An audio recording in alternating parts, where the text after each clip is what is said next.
अलग है दुनिया में, ऐसा नहीं है। पुराण पढ़ेंगे तो पता लगेगा कि विश्वकर्मा ऋषभ देव के ही पुत्र थे और उनको ऋषभ देव ने वास्तुकला सिखाई। मकान, भवन, मंदिर कैसे बनाए जा सकते हैं, वास्तु के अनुरूप उनकी स्थापना सृष्टि पर कैसे की जाती है, इस तरह से अनेक सारे अपने भाइयों को भरत चक्रवर्ती साथ लेकर के चलते थे। आज भरत चक्रवर्ती के साम्राज्य में पोदनपुर के नरेश बाहुबली भी बैठे हुए हैं।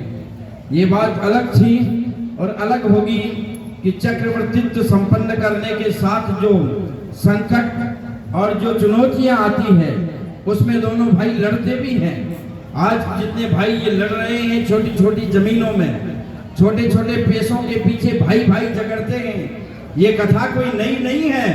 ये ऋषभ देव के पुत्र भरत और बाहुबली भी इस साम्राज्य के लिए लड़े थे, लेकिन लड़ने वाले दोनों भाई बैरागी होकर के मुनि महाराज बन गए थे और अपने लड़ते लड़ते अपन कचहरियों में चले जाते हैं, मुनि महाराज नहीं बन पाते हैं। ये दोष रह जाता है। संपत्ति के लिए लड़ना, अधिकार के लिए लड़ना, ये व्यक्ति का अपना अधिकार होता है, लेकिन उसमें सामंजस्यता बिठाने की क्षमता भरत और बाहुबली जैसों में होनी चाहिए।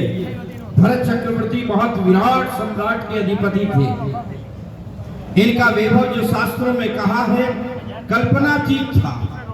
ये सत्य जाहिर है कि भरत चक्रवर्ती के रणवास में 96,000 रानियां थी।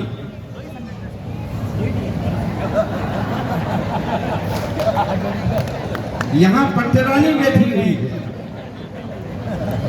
रणवास में 96,000 रानी थी, 3 करोड़ गाय थी, 84 लाख हाथी थे, गुड़शाला में अनेक सारे घोड़े थे और इतना वैभव का अंबार था कि यदि आकाश में तारे कोई गिन सकता है तो बोले नहीं गिन सकता है। तारों से भी अधिक गणना की जाने वाली रत्न राशि इनके भंडार में थी। ऐसा साम्राज्य का नायक था ये भरत चक्रवर्ती। इतने बड़े वैभव के धनी थे और इनके घर की महिमा कुछ अलग थी।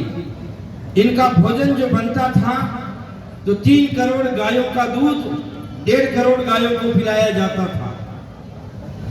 1.5 करोड़ गायों का दूध 75 लाख गायों को पिलाते थे। 75 लाख गायों का दूध 37.5 लाख गायों को पिलाते थे और ऐसे क्रम से घटते घटते 2 गायों का दूध 1 गाय को पिलाते थे और फिर 1 गाय का जो दूध निकलता था उसकी खीर बनती थी, जिसका पान हमारे भरत चक्रवर्ती करते थे। आज बाजार की डेयरी का दूध आता है मुझे पता नहीं है, लेकिन ये वैभव भरत चक्रवर्ती का है। इस समय जो पीठ पर बैठे हैं राजपीठ पर, ये इतना बड़ा इनका वैभव है भरत चक्रवर्ती का। जब ये सतखंड विजय करने के लिए निकले तो 5 भरत और 1 ऐरावत ऐसे 6 खंड के अधिपति बनने के लिए निकले। तो जहां जहां जिस रास्ते में गए लोगों ने इनकी अधीनता स्वीकार की। अनेक राजाओं ने अपने राजभवन पर से नीचे उतर करके इनके चरणों में अपना मस्तक दिया और प्रणाम निवेदन करते हुए अधीनता स्वीकार की। अनेक सारे मलेच्छ राजाओं ने इनको कन्याएं भेंट की और ये 96,000 रानियों के अधिपति हो गए। ऐसे साम्राज्य के नायक भरत चक्रवर्ती कहते हैं कि इतना वैभव होने के बाद भी घर में बैरागी से जीवन जीते। हमारे पास में एक फटफटी है,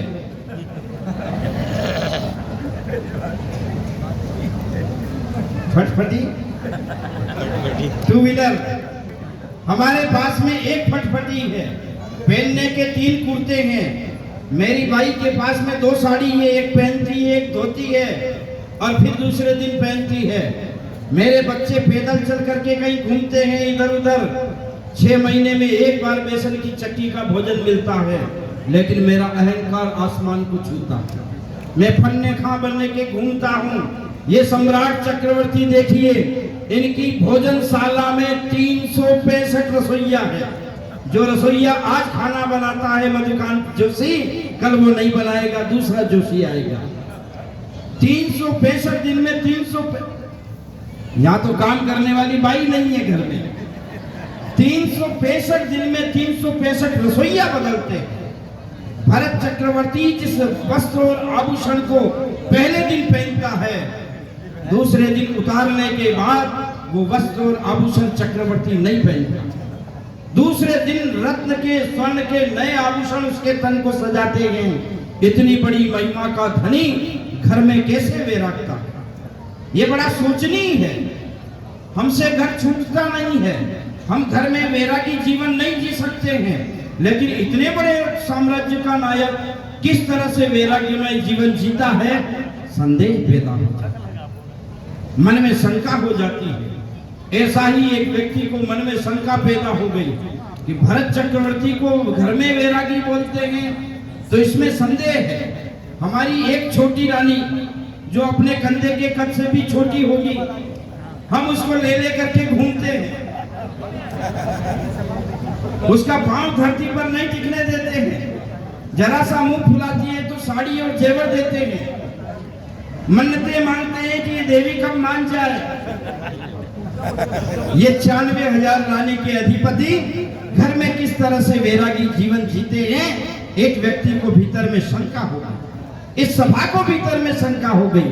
उस शंका का निवारण हमारे चक्रवर्ती जी करेंगे एक छोटी नाटिका में। आइए उसको देखते हैं, फिर आगे